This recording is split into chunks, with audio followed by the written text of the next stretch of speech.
Rahvusvaheline õiguslik surve Iisraelile on viimastel nädalatel taas keemispunkti jõudmas. Koordineeritud sammuna kehtestasid 6 lääneriiki – Prantsusmaa, Ühendkuningriik, Kanada, Austraalia, Uus-Meremaa ja Norra – ulatuslikud uued sanktsioonid Iisraeli asunike võrgustikele ja juhtidele. Ja sel nädalal keelas Prantsusmaa konkreetselt rahandusminister Smotrichil riiki sisenemise. Sisejulgeolekuminister Ben Gvirile on juba enamikus samadest riikidest sisenemine keelatud. Rahvusvahelise kriminaalkohtu vahistamismäärused Benjamin Netanyahu ja Yoav Gallanti suhtes on endiselt jõus. Ja mõned nädalad tagasi teatas Haaretz, et veel 5 salajast rahvusvahelise kriminaalkohtu vahistamismäärust on välja antud Iisraeli poliitikute ja ohvitseride vastu. Rahvusvaheline kriminaalkohus eitab seda, kuid kuna kohus annab sageli välja salajasi vahistamismäärusi, ongi ebakindlus ise eesmärk. Räägime sellest ja paljust muust täna. Mina olen Elan Almasal-Diament ja see on Põhiseadus. Nii et maailmas, kus rahvusvahelised kohtud on muutunud peamiseks areeniks, kus Iisraeli legitiimsust vaidlustatakse, on meil hea meel täna saadet alustada. Föderaalkohtunik Roy Altman menuga raamatu Iisrael kohtus, väidete analüüs Iisraeli riigi vastu juriidilise pilguga autor. Kohtunik, tere tulemast saatesse ja aitäh, et olete siin. Suur tänu kutsumast ja palun kutsuge mind Roiks. Hea küll, kui sa nii soovid. Veelgi suurem rõõm. Me jõuame varsti tagasi rahvusvaheliste institutsioonide juurde, aga ma tahan, et inimestel oleks võimalus sinu raamatust ja selle eesmärgist paremini aru saada, sest see on oluline. Sinu raamat käsitleb 6 peamist süüdistust Iisraeli vastu. Kolonialism, rahvusvahelise legitiimsuse puudumine, Palestiina riigi blokeerimine, Gaza kui vabaõhuvangla, apartheid ja genotsiid, päris pikk nimekiri.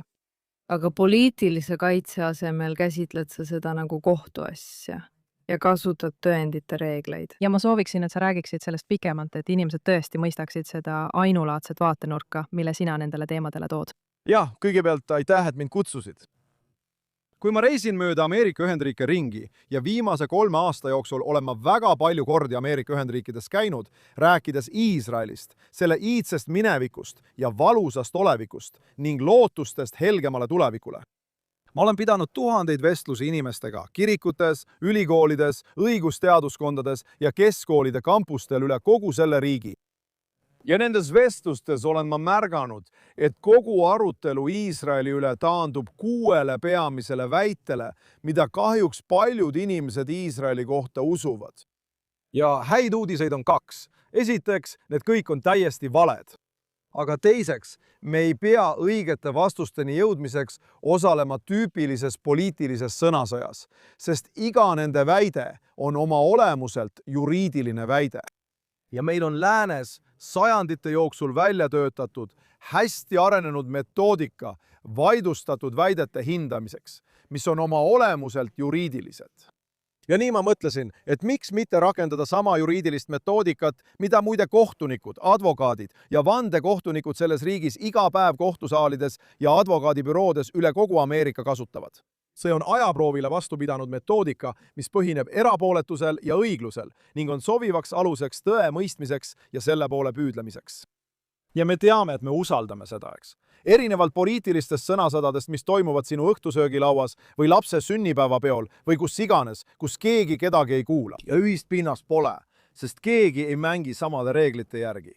Me teame, et me usaldame neid reegleid, et me võtame need vastu kui ühise aluse, millel see lahing, mis iganes lahing sel päeval ka poleks, tuleks pidada ja võita. Sest me kasutame seda seal, kus tõe rääkimine on kõige olulisem, eks. Kohtusaaris, kus kellegi elu on kaalul. Miks siis mitte võtta sama meetod, sama tööriistakast ja rakendada seda nendele 6 süüdistusele Iisraeli vastu ning vaadata, mis juhtub. Ja sellepärast ongi raamatu nimi Israel on Trial.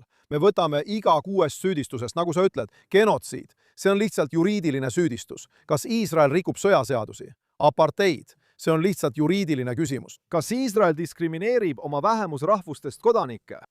Kolonialism, okupatsioon, see on lihtsalt juriidiline süüdistus. Kas Iisrael võtab maad, mis talle ei kuulu ja nii edasi? Rakendame seda metoodikat kõigile neile 6 väitele. Iga peatükk saab 1 väite. 6 peatükki, 6 väidet. Me töötame välja asjakohase metoodika ja anname otsuse üht või teistpidi. Mul oli au teie raamatut selle saate jaoks ette valmistudes lugeda ja ma võin öelda, et te käsitlete neid teemasid kindlasti viisil, mida ma varem näinud ei olnud. Te pühendate raamatu esimeses osas palju aega põlisrahvaste küsimusele ja juutide kohalolule selles piirkonnas, mis arheoloogiliste tõendite põhjal ulatub vähemalt 32 000 aasta taha. Ja ülejäänud raamat pole sugugi vähem põhjalik. Ma arvan, et teile võiks olla huvitav, kui te saaksite meid läbi viia õigusliku metoodika rakendamisest. Kui mitte mõnele neist suurematest väidetest, siis vähemalt teistele teemadele, mida te raamatus käsitlete, võib-olla 1 või 2 näite vara. Ja sealt edasi tahaksin ma tagasi tulla selle juurde, millega ma alustasin. Muidugi, ma toon ühe näite, mis on selles kontekstis üsna konkreetne ja lihtne käsitleda. See on see, mida käsitletakse teises peatükis, nimelt Iisraeli riigi legitiimsus. Ja me näeme seda kogu aeg. Tead, esimene asi, mida mõista, on see, et Iisrael on tegelikult maailma üks vanimaid riike. Mitte muistne Iisrael, mitte Juudamaa kuningriik. See on väga vana riik. Kuid tänapäevane Iisraeli riik, mis asutati 14. mail 1948, oli tegelikult 59. riik, mis võeti ÜRO liikmeks. Ja sa ilmselt tead, et praegu on üks 193 riiki, mis tähendab, et Iisrael on, kui sa kodus arvutad, vanem kui 67% kõigist maailma riikidest. Inimesed tõesti ei tea seda.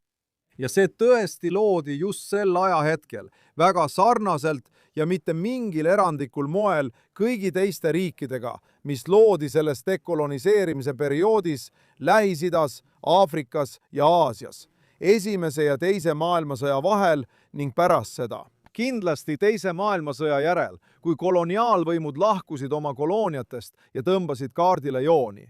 Nii et see ei erine eriti näiteks Jordaania või Iraagi või kindlasti Liibanoni ja Süüria või Kameruni loomisest.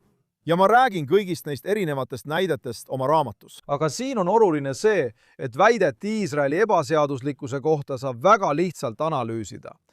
Sest kuigi meie antropoloogid ja keeleteadlased on tuvastanud üle 7000 erineva etnilise rühma erinevaid rahvaid üle maailma, on tegelikkus see, et üle 98% neist ei oma riiki, eks.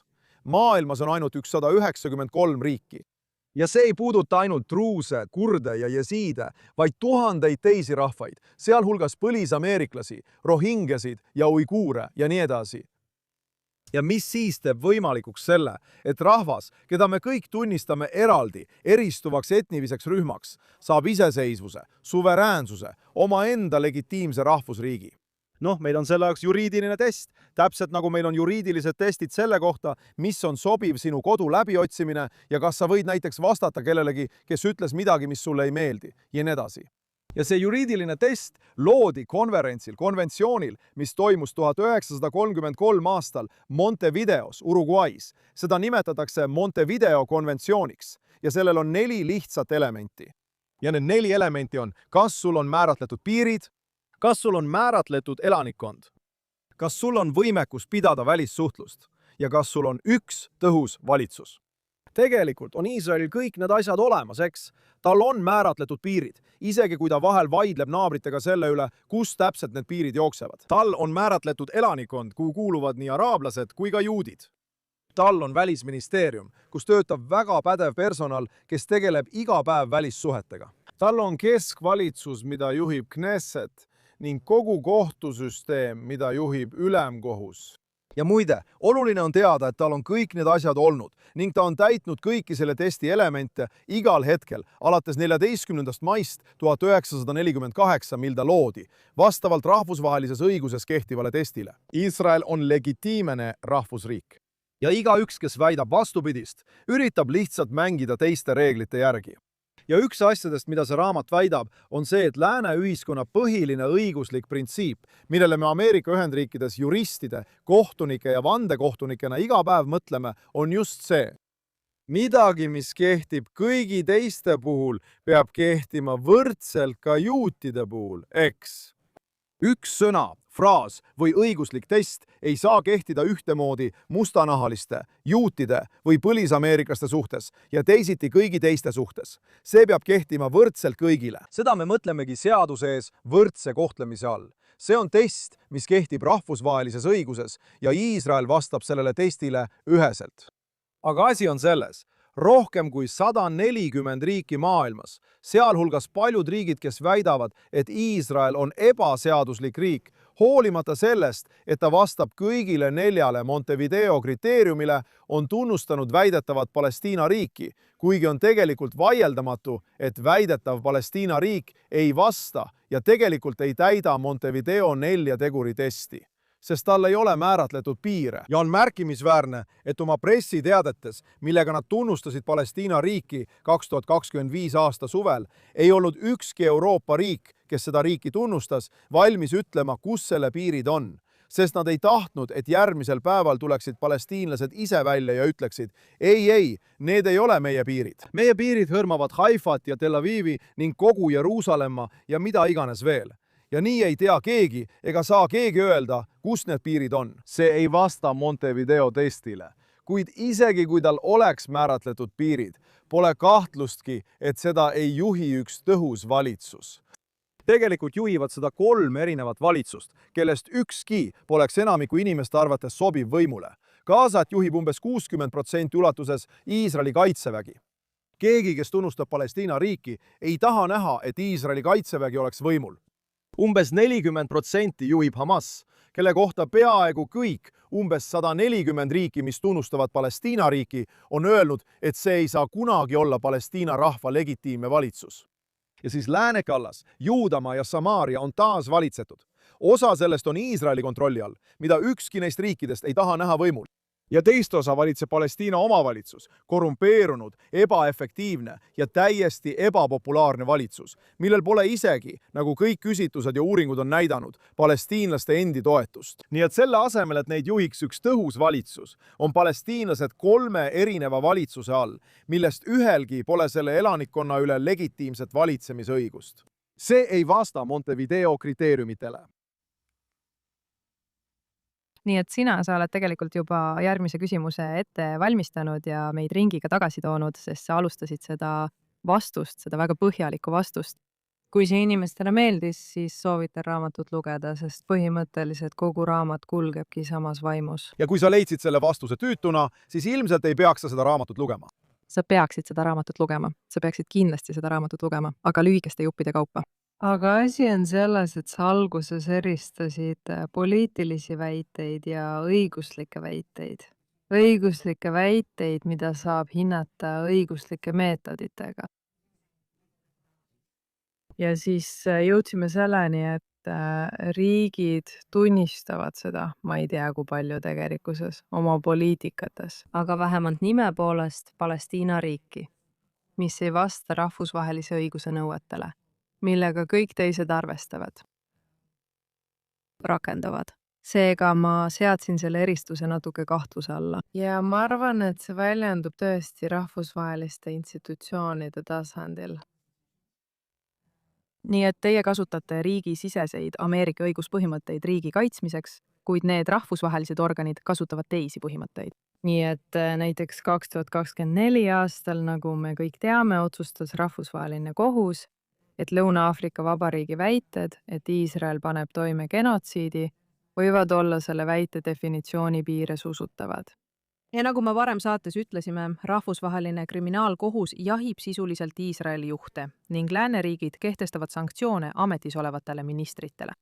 Nii et ma mõtlen, kas kõik lihtsalt rakendavad seadust valesti, kui me püüame olla üsna heatahtlikud. Või on need institutsioonid lihtsalt kaaperdatud ja seetõttu on juriidilised argumendid veidi. Võib-olla teemast mööda. Need on tegelikult 2 erinevat küsimust. Esimene küsimus on, kas nad on kaaperdatud ja kas nad rakendavad seadust õiglaselt. Ning nad on kindlasti kaaperdatud ega rakenda seadust õiglaselt. See kehtib ilmselgelt rahvusvahelise kriminaalkohtu kohta. Ja tegelikult, kui me täna hommikul salvestame, teatas rahvusvaheline kriminaalkohus, et ta on peatanud. Pärast pikka ja põhjalikku ning minu arusaamist mööda üsna detailset uurimist seoses peaprokuröri, kes esitab neid süüdistusi Iisraeli vastu, Karim Khani seksuaalse väärkäitumise ja seksuaalse väärkohtlemisega, on Karim Khan ametist kõrvaldatud. See on erakordne samm ja teatud mõttes mööndus, et Katar, härra Khan ise ja rahvusvahelise kriminaalkohtu liitlased püüdsid tema vastu esitatud süüdistustest, et ta vägistas oma alluvaid, kindlat pilti kujundada. Moslemi naised, kes minu arvates olid abielus, vähemalt üks neist oli kindlasti abielus. Keda ta vägistas ja keda ta sundis vaikima, viidates Palestiina asjale. Mäletate, ma olin varem föderaalprokurör, eks? Sõltumatu ja õiglase prokuröri põhiidee on see, et sa pead alati andma tugevaid, kuid õiglasi lööke. Ja õiglane olemise tuum seisneb selles, et sa jätad kõik poliitilised kaalutlused ja ideoloogilised sümpaatiad kõrvale. Ja kui sa oled prokurör, siis sa kulutad nii palju aega, kui sa teed oma tööd õigesti, just sellele, eks? Sa kulutad nii palju aega endalt küsides, kas ma olen tõesti ainult tõendite põhjal veendunud, et see mees tegi seda. Sest kui ma esitan talle süüdistuse ja see saab avalikuks, võib see tema elu täielikult rikkuda, eks? Kõik hakkavad temasse teistmoodi suhtuma, isegi kui süüdistused hiljem tühistatakse. Aga siin me teame muide süüdistustest, mille esitasid moslemi naised, kes töötasid härra Khani heaks ja kellele Iisrael ei meeldi, vähemalt kõigi andmete kohaselt, et ta sundis neid vaikima, kui nad ütlesid talle, sa vägistad mind, ma olen abielus. See ei ole kooskõlas islami seadustega, see ei ole kooskõlas riigisiseste seadustega. Ma tahan sellele inimeste tähelepanu juhtida, ma tahan, et see lõpeks. Ta ütles, kujutage ette, mida see teeks meie eesmärgile, Palestiina eesmärgile, Iisraeli vastasele eesmärgile. See on äärmuslik näide poliitilisest kallutatusest, mis Ameerika Ühendriikides tooks muidugi kaasa mitte ainult prokuröri vallandamise, vaid ka kõigi selle prokuröri esitatud süüdistuste tühistamise, kui selline väärkäitumine aset leiaks. Aga tõenäoliselt ka tema arreteerimise ja eluaegse advokaadikutse keelamise. Kas see juhtub härra Khaniga, seda näitab aeg. Aga märkimisväärne on see, et selle asemel, et võtta vastutus või leida mingi vabandus, on härra Khan ja nagu me nüüd teame, tema Katari toetajad püüdnud kujutada neid naisi Mossadi agentide ja spioonidena, eks? Nad on püüdnud uurida seost, mida tegelikult kunagi ei olnud, nende naiste ja võib-olla judaismi vahel. Võib-olla olid mingid e-kirjad. Ühel neist on juudi vanaema. Sa oled ilmselt neid e-kirju nüüd näinud. Naist on Wall Street Journalis kirjutatud. Võib-olla on nad Iisraelis käinud ja said seal nakatuda. Kõik see osutus täielikeks valedeks, rohkemateks valedeks härra Khani, tema Katari toetajate ja nende ICC liitlaste poolt. Nii et siin on palju mõjutamist ja loomulikult ka uskumatu seaduse väärkasutamine. Nüüd on meil rahvusvahelises kohtus, kui teemavahetus teha. Hetkel on rahvusvahelise kohtu president mitte ainult Liibanoni mees, vaid ka riigist, mis on nüüd aktiivne sõdiv pool sõjas Iisraeli vastu. Ja nende sõnul on see nii olnud alates 1948 aastast, peaaegu 80 aastat. Tundub, et ta ei ole just kõige objektiivsem inimene olema kohtu eesotsas, lahendades kõige tõsisemaid süüdistusi riigi vastu, kellega sinu riik sõdib. See on juba probleem. Aga tal on juba enne selle kohtunikuks saamist pikk Iisraeli vastase kallutatuse ajalugu. Ta on öelnud asju, eriti internetis, mis osutusid valeks ja on ümber lükatud. See on inimene, kes juhib seda kohut. Nii et jah, siin on palju kallutatust ja seaduse väärkasutamist. Aga see toob meid tagasi algse punkti juurde. See ei tähenda, et seadusel poleks siin oma rolli täita. Ja miks ma seda ütlen? Ma ütlen seda, sest tegelik võitlus ei käi siin Karim Khani vastu. Tegelik võitlus ei käi siin rahvusvahelise kohtu presidendi vastu. Tegelik võitlus käib siin inimeste südame ja mõistuse pärast lääne tsivilisatsioonis. Ja tegelikkus on see, et pärast kogu oma elu ameeriklasena elamist ja eriti viimased 3 aastat seda suurt riiki ringi reisides, kirikust kirikusse, koolist kooli, pidades tuhandeid vestlusi selle üle, mida Ameerika tähendab, milline on tema suhe Iisraeliga ja milline see peaks olema. Et enamik ameeriklasi on head, korralikud, ausad inimesed, avatud meelega ja avatud südamega. Kui sa läheksid ja puuriksid nende olemuse tuumani, mida sa leiaksid? Nad armastavad reegleid järgida ja austavad inimesi, kes reegleid järgivad. Nad mõistavad, et mitte kõik ei saa alati kõiki reegleid järgida. Keegi pole täiuslik. Kui sa oled usklik inimene, siis sa tead, et Jumal on meile öelnud, et me pole täiuslikud. Kui sa oled lihtsalt inimene, kes elab maailmas, siis sa tead, et inimesed on ebatäiuslikud ja iga inimeste kogum, kaasa arvatud ja eriti riigid, on ebatäiuslikud. Aga kui me suudame neile näidata, et selle vaidluse ühel poolel on inimesed, kes ehkki ebatäiuslikult püüavad siiski parimal moel seadust järgida ja täita, ja teisel poolel on džihadistlik armee, kelle ainus eesmärk ei ole mitte ainult seadust mitte järgida, vaid hävitada seaduse põhielemendid. Nii et maailm, kus kord, seadus ja reeglid on aluseks, ei eksisteeri enam sellisel kujul, nagu me seda täna mõistame. Kui sa näitad seda enamikule ameeriklastest mõistuspärasel loogilisel viisil, ilma emotsioonide, poliitika ja karjumiseta, siis enamik ameeriklasi saab sellest aja jooksul aru ja nõustub sellega. Noh, see tõstatab veel ühe küsimuse. Ja mina uhke ameeriklasena nõustun sinu hinnanguga ja toetan täielikult mõtet, et enamik, ja ma ütleksin, et valdav enamus ameeriklastest on just sellised, nagu sa kirjeldad. Aga ma ütleksin, et võib-olla tänapäeval, kus on kasvanud antisemitism, rünnakud, ka verbaalsed rünnakud ja kindlasti diskrimineerimine. ma arvan, et inimesed küsivad endalt, kas nad elavad omamoodi tõejärgses maailmas. Ja seda võimendab kindlasti ka podcasterite ringkond, mis annab hääle mõnedele samadele laimudele, mida sa oma raamatus ümber lükkad ja mis muutub üha populaarsemaks. Kuidas sa seda meelsust näed ja kas sellel raamatul on sellises tõejärgses olukorras inimesteni jõudmisel roll? Eriti selles, mida sina kirjeldaksid kui tõejärgset olukorda. Ma ei tea, kas ma ise seda nii nimetaksin. Ma ütleksin, tere tulemast saatesse. Üha enam? Ma ütleksin, et üha enam on inimestel raskem, mitte nende enda süül.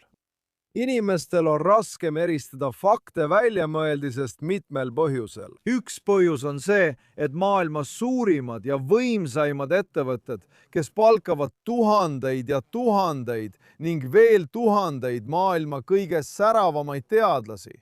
Ja siis suunavad nad kogu selle tohutu intellektuaalse jõu ühele eesmärgile, tarbiva avalikkuse mõtete mõjutamisele.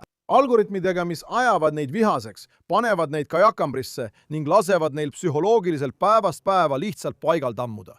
Selles kontekstis võib inimestel olla väga raske eristada fakte väljamõeldisest ja ma arvan, et see on väga-väga suur probleem. Aga just täpselt sellistes olukordades nagu meil praegu, just sellistel aegadel nagu praegu, kus tegelikult lääne tsivilisatsiooni tulevane heaolu ja kogu reeglitepõhine kord, sealhulgas selle särav eeskuju, on kaalul. Ameerika saatus ripub kaalul, ohtlikul äärel ja just meie peame selle eest vastutama.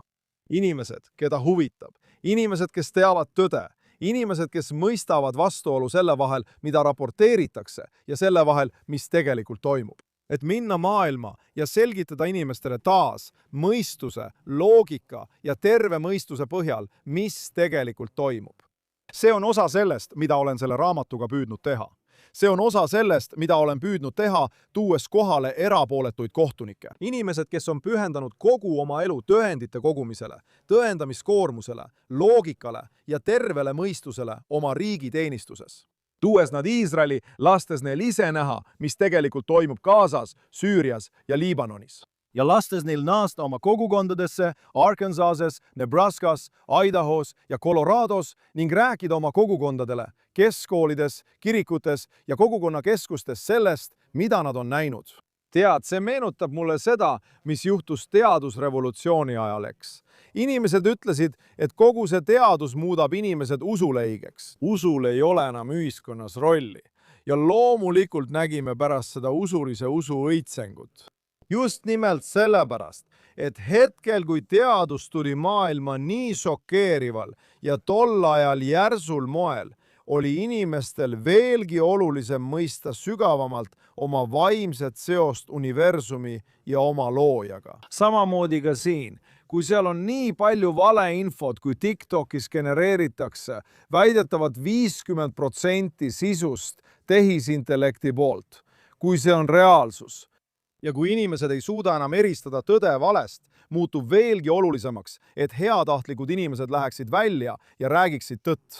Ja see on midagi, mis on kohustus igaühele meist. Me ei saa kunagi tagasi minna selle mugava ja uinunud oktoobri 6. une juurde. sa tõid välja kohtunike reisid, millest ma lootsin ka saates rääkida, sest need on tõesti üsna ainulaadsed. Need avaldasid muljet mitte ainult kohtunikele endile ja ma loodan ka kogukondadele, nagu sa kirjeldasid, vaid kindlasti ka Iisraelis, kus neid võeti soojalt vastu. Igal pool, kuhu me läheme, pakutakse meile tatleid, kreeka pähkleid ja kohvi. No siis nad hoiavad paremad asjad enda teada. Järgmine. Järgmine kord küsi rohkem. Aga ei, ma tean, olen näinud selle kohta kajastust ja tean mitmeid inimesi, kes rääkisid või mingil moel selle reisiga kokku puutusid. Ja nad olid lihtsalt tõeliselt üllatunud nende inimeste kvaliteedi üle, kes tulid, küsimuste üle ja nii edasi. Võib-olla saaksite sellest veel minut või 2 rääkida. Ja siis tahaksin pärast seda küsida, tead küll, kuna Iisraelist on saanud omamoodi poliitiline välk, mis kahjuks lihtsalt juhtub meie ümber. Kuidas kohtunik sellega toime tuleb? Kas näiteks föderaalkohtunikule võib olla mainekahju? Kirjutades suurepärase raamatu, mis käsitleb neid väiteid, mis on Iisraeli ja juudi rahva vastu esitatud kõige teravamate süüdistuste keskmes. Ma vastan esimesele küsimusele. Ma arvan, et vastan neile järjekorras. Kohtunike reisid on uskumatud. Teate, ma toon igal märtsil 20 või 25 föderaalkohtunikku ja igal septembril-oktoobril viime umbes 20 osariigi ülemkohtu kohtunikku. Teie kuulajatele, kes ei tea erinevust. Erinevalt Iisraelist, kus on üks jurisdiktsioon, on Ameerikas 50 osariiki ja igas osariigis on kõrgeim kohus selle osariigi ülemkohus. Ja siis on meil ka föderaalne süsteem, täiesti eraldiseisev õigussüsteem, kus on mitu kohtunike tasandit. Kõige tipus on Ameerika Ühendriikide ülemkohus. Nii et me viime kaasa föderaalkohtunike ja osariikide ülemkohtute kohtunikke. Muide, selles ei ole midagi ebatavalist. Selles on midagi väga olulist, mis on Ameerika õigustraditsioonis vaikimisi olemas. Ja muide, ka juudi õigustraditsioonis on oluline olla alandlik selles osas, mida sa tead ja mida sa ei tea. Ja hoolimata sellest, et ma arvan, et Ameerika kohtusüsteem on maailma demokraatlike kohtusüsteemide kroonijuveel, usun ma, et meil on siiski veel palju õppida. Ja ma arvan, et esimese paranduse ja tavaõigussüsteemi sees, mida me kasutame, on peidus arusaam, et sa ei tea kõike. Ja et meie tõeotsijatena peame minema mööda maailma ringi ja õppima inimestelt, kes võib-olla teevad asju natuke teistmoodi kui meie, sest alati on midagi uut õppida. Ja mina ei ole kunagi olnud ning ma arvan, et ka kohtusüsteem ei ole kunagi olnud selline koht, kus me arvame, et me teame kõike ja meil pole enam midagi õppida. Seetõttu reisivad kohtunikud regulaarselt erinevatesse riikidesse üle kogu maailma ning kohtunikud üle kogu maailma tulevad Ameerikasse võrdleva õigusanalüüsi ja arutelude jaoks. Ja algselt kavandatud reis Iisraeli oligi just selline. Ja see reis on äärmiselt õiguslikult keskendunud. Kohtume Iisraeli ülemkohtuga ja kohtume ka kohtureformi liikumise juhtidega. Nii saame mõlema poole vaate kohtureformi programmile. Kohtume mägi ohvitseridega, kes tegelikult juhivad sõda Kirjast ja kes on koos komandöridega väljal, tavades, et iga rünnak Gazas vastab rahvusvahelistele õigusnõuetele. Me läheme põhja ja näeme, kuidas Iisrael suhtleb oma vähemuskodanikega, sealhulgas mitte ainult oma araabia, moslemi ja kristlaste vähemustega, vaid ka druuside, bahaiide ja teiste vähemusgruppidega. Ja muidugi külastame mõningaid iidseid paiku, sealhulgas kristlikke paiku, mis näitavad meile, et Iisrael ei ole varastanud ega võtnud kellegi teise maad, vaid see on olnud juutide maa tuhandeid aastaid. Need on kõik olulised juriidilised küsimused, mida kohtunikud minu arvates on ainulaadselt positsioneeritud mõistma, analüüsima ja seejärel vastama. Ja nagu ma varem mainisin, ma ei räägi kõigi eest, kuid ma arvan, et olen kõigiga neist rääkinud. Ja kui nad tagasi tulevad, on nad täielikult muutunud sellest, mida nad nägid. Ja see erinevus, see vastuolu, selle vahel, mida me seal näeme, mis tegelikult toimub, ja selle vahel, mida siin kodus uudistes kajastatakse, on nii märkimisväärne. Et inimesena, kes on pühendanud kogu oma elu tõe otsimisele, tõendite kogumisele ja loomulikult õigluse taotlemisele. See lihtsalt nõuab, et sa räägiksid tõtt. Ja just seda me olemegi näinud ja mind inspireerivad need kohtunikud. Nad on mõned minu kõige lähedasemad sõbrad maailmas. Pärast 7. oktoobrit, kui tundsin end meeletult üksikuna, näitasid nemad mulle, et ma ei ole üksi ja ei jää enam kunagi üksi. Ja nemad on minu tõelised kangelased, viimased neist. Muide, mõlemad erakonnad, valged, mustad ja kõik, kes sinna vahele jäävad, lihtsalt hämmastav grupp tõelisi pühendunud riigiteenistujaid.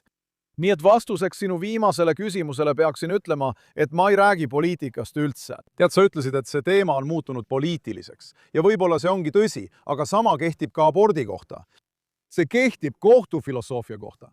See kehtib samasooliste abielu, relvaõiguste, koolivaliku ja paljude teiste asjade kohta, millest kohtunikud räägivad iga päev, mitte ainult oma arvamustes, vaid ka loengutes, avalikes esinemistes ja kirjutistes. Pole midagi halba selles, kui räägitakse küsimustest, mis on oma olemuselt juriidilised, isegi kui poliitikud muudavad need hiljem poliitilisteks mängukalmideks või valimiste ajal poliitilisteks teemadeks. Ja tegelikult oleks üsna ebatavaline väita, et kui poliitik muudab mingi teema hiljem poliitiliseks, siis kohtunik ei tohiks selle teema juriidilisi tagajärgi ette kommenteerida. Teisisõnu, enne kui sellest saab poliitiline küsimus ning sellest eraldi ja sõltumatult, ja kohtunikud kirjutavad kogu aeg raamatuid juriidilistest ja ajaloolistest teemadest. Kohtunik Gorsuch kirjutas hiljuti suurepärase raamatu Ameerika asutajate põlvkonnast. Kohtunik Breyer kirjutas raamatu haldusriigist. Kõigis neis on vaikimisi sees teemad, mis lõpuks muutuvad mingil määral poliitilisteks, eks?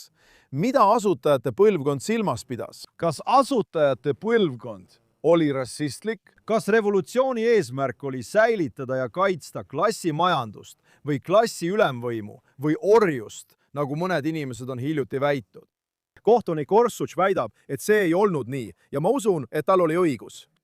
Aga igal juhul lihtsalt sellepärast, et see asi või see küsimus on muutunud poliitiliseks, ei tähenda, et tal oleks olnud sobimatu sellest kirjutada. Ja muidugi, ma ise ei räägi asjadest, mis on poliitilised. Ma ei ütleks kunagi, et see poliitik on hea või see poliitik on halb. Ma toetan seda seadust või olen selle eelnõu vastu. Ma ei tee selliseid asju. Ja ma kindlasti ei räägiks ega toetaks kunagi üht või teist erakonda. Ma arvan, et sellised asjad oleksid sobimatud. Aga muidugi, nagu sa tead, ja ma arvan, et ilmselt sellepärast sa sellele küsimusele vastasidki, pole raamatul nende asjadega midagi pistmist. Sa tead seda.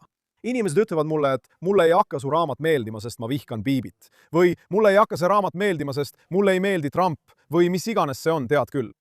Ja ma ütlen alati, et suurepärane. Raamatus ei mainita kumbagi neist. Sellel pole kummavagi midagi pistmist. Raamat räägib ajaloost ja seadusest. Ja kohtunikud on aegade algusest peale kirjutanud ajaloost ja seadusest ning loodetavasti teevad seda alati. Seega tahaksin küsida küsimuse mõne teie raamatus esitatud järelduse kohta. Raamat lõpeb tõeliselt kõhedust tekitava pilguga antisemitismi tõusule pärast 7. oktoobrit. Ja te tsiteerite andmeid, mida oleme saates varem käsitlenud FBI raportitest, mis näitavad, et juudid on tohutu hulga usupõhiste vihakuritegude sihtmärgiks, rohkem kui ükski teine vähemusgrupp. Ei, rohkem kui kõik teised usundid kokku. See on rohkem kui lihtsalt väga-väga oluline punkt. Olgu, ja siis tood sa näiteid, olgu selleks siis Matassiao kontserdi tühistamine või kahjuks teismelise prantslanna jõhker vägistamine, lihtsalt sellepärast, et ta oli juut. Ja sa tsiteerid ka Ayaan Hirsi Alit, kes hoiatas, et eesmärk on kujutada Iisraeli kurjana ja iga juuti, kes seda toetab, kaasosalisena ning sundida neid valima, nagu sa ütled, tema sõnul väärikuse ja turvalisuse vahel. Ja seetõttu küsin sinult, sinu kui õiguseksperdi, endise prokuröri ja nüüd kohtuniku rollis, kuidas seadus tegelikult aitab selle vastu võidelda, olgu see seotud jällegi verbaalse rünnaku, vägivaldse rünnaku, diskrimineerimise või muude probleemidega? Ja kus on seaduse piir? Kus jääb sellest lihtsalt väheks? Olgu, kus inimesed peavad mõtlema alternatiivsetele lahendustele, et neid probleeme leevendada. Ja kõigepealt peaksin ütlema, et ma ei kirjutanud seda raamatut kohtunikuna. Ma kirjutasin selle raamatu ameeriklasena, kes hoolib sügavalt tõest ja lääne tsivilisatsiooni tulevasest heaolust, mida ma näen olevat tihedalt seotud Iisraeli tulevase heaoluga, mis on meie võitluse eesliinil barbaarsuse ja nihilismiga. Aga et vastata sinu küsimusele otse, tead, on lihtne mõelda näiteks ülikoolide peale. Tead, inimesed armastavad öelda, et see on vihakõne ja seega ei tohiks sul olla lubatud seda öelda. Olgu, ja ma ei taha laskuda ühtegi konkreetset juhtumisse, sest sellised juhtumid jõuavad minu ette. Aga tead, seadus ütleb üsna lihtsalt, et sa peaksid suutma taluda avaldusi, mis on sulle sügavalt solvavad, millega sa sisimas üldse ei nõustu. See ongi USA põhiseaduse esimese paranduse olemus. See on vaba, pluralistliku ja avatud ühiskonna olemus. See on nii kaudselt kui otseselt olemas otsuses lubada natsidel marssida Skokies, Illinoisis, kus natsidele anti luba marssida. Just nimelt piirkonnas, kus elas kõige rohkem holokausti üleelanuid. Just selleks, et näidata, et isegi kõige jälgimad vaated saavad sõnaõiguse. Sest me usume, nagu üks kohtunik on öelnud, et päikesevalgus on parim desinfitseerija. Ja me oleme alati seda uskunud, okei? Aga on olemas piir. Mis see piir siis on? Noh, sa ei tohi õhutada kedagi otsesele vägivaldsele tegevusele. Sa ei tohi öelda, okei, minge tapke Ilana kohe praegu, sest ta on juut ja ta väärib surma. Sa ei tohi kedagi otseselt ähvardada. Sa ei tohi öelda, okei, Roy, ma tapan su ära ja tapan su lapsedeks. See on ähvardus. Need ei ole kaitstud. Ja muidugi, käitumine ei ole kaitstud. Näiteks, teate, kui ma käisin Ameerika ülikoolides ringi, siis tuli minu juurde tudengeid, kes ütlesid, et nad tulevad iga päev koju ja nende ustele on maaritud haakristid. See ei ole kõne, isegi kui see on kõnega seotud, sest see on kellegi teise omandile tungimine, eks. Tudengite ühiselamutuba. Ja siis need tudengid läheksid ja räägiksid korrapidajale või sellele, kes korrust haldab ning ütleksid, kuule, sinna maaliti haakrist. Ja korrapidaja ütleks, sa oled selle ära teeninud. Nii et me ei saa midagi teha, sest sa oled juut, eks.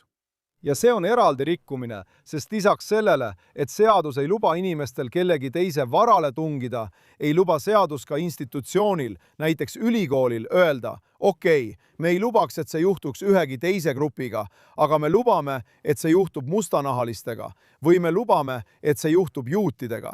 Sest me oleme nad välja valinud moraalseks ja sotsiaalseks tõrjumiseks ning hukkamõistuks.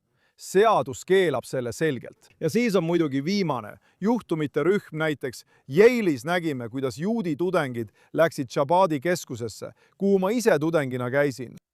Talvel. Teised tudengid viskasid neile külmutatud veepudeleid, sisuliselt jääkamakaid, kui nad Yale'is Shabadi keskusesse sisse läksid. Me nägime Harvardi ülikoolis, kuidas tudengid ümbritsesid juudi tudengit ja takistasid tal füüsiliselt liikumast, kas oma klassiruumi või ühiselamu tuppa. Me nägime seda üle kogu riigi. See on füüsiline rünnak, sellel pole kõnevabadusega mingit pistmist ja see ei ole seadusega kaitstud. Need ongi, ma arvan, 3 kasulikku kategooriat, mis aitavad mõista, mida esimene põhiseaduse muudatus kaitseb ja mida mitte. Aga kõige olulisem punkt minu arvates on teine, nimelt see, et ülikool ei saa öelda, see on meie reegel juutide puhul.